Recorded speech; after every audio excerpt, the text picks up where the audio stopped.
Hello, my name is Justin Morgan. I'm an instructor here at Sinclair College at Dayton, Ohio. Today we're going to show you guys out there on how to actually replace wiper blades.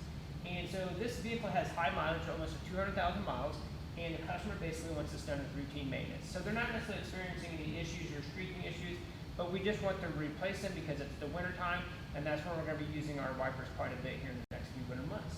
So first thing you can always do is take a look at your owner's manual, and it talks you through the basic steps of doing this. So most people can do this on their own vehicle. It does not take very long, but there is a section on wiper blades on how you go in through and service and replace those. You can go to your local parts department and actually take off one of your wiper blades and take it in.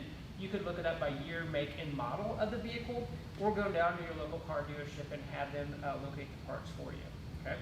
So the first thing that we're going to do is it tells us to actually pivot the arm up in this location. Okay? From there, there's actually going to be a locking tab, and so we'll try to get closer on that and show that to you. What we're going to do is we're going to depress that locking tab and actually move it down. That locking tab goes to a little slot on this metal arm, and that's what keeps it in a lock position to keep it from moving up and down. So what we're going to do is we're going to depress that locking tab. You're going to notice the wiper blade is going to move back a little bit. I'm going to have to kind of move it around a little bit to get it out of this U portion right here.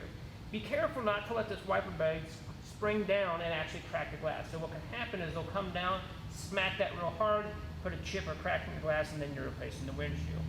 And so the locking tab is that little portion right there. So what I'm doing is I'm depressing that, and that's actually getting it out of this little hole. So it gets out of this little lock tab right here. So then what we're going to do is we're going to take our new one out, and we're going to do the opposite, of course, the reverse installation. And a couple different versions. You can see this is an Anco blade on this style. This was a Rain-X blade, which is a nice quality blade.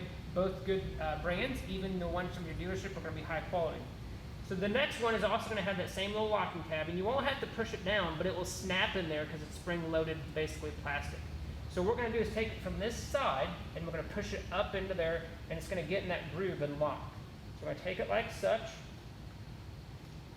manipulate it a little bit here. Getting locked in there. Hang on a second. Here we go. And we're going to get it smooth in that location.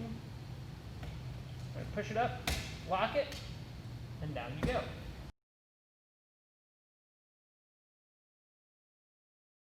So just to recap what we did here, we replaced our wiper blades. And again, this is an important thing to do probably around the winter months just to make sure that you have good blades for when you get that stubborn snow and ice on there.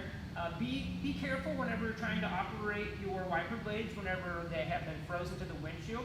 That's why sometimes individuals will have these stuck up at those times when we're supposed to get ice overnight, or that rain is supposed to turn to ice, because what can happen is it can actually blow a fuse and sometimes even tear up your rubber tips of your wiper blades. So this is just good practice, something you can do as a consumer out there, save yourself some money and not have to worry about it. If you're ever in doubt, always consult a professional service technician at a repair shop that can help you through this process. Thanks for watching.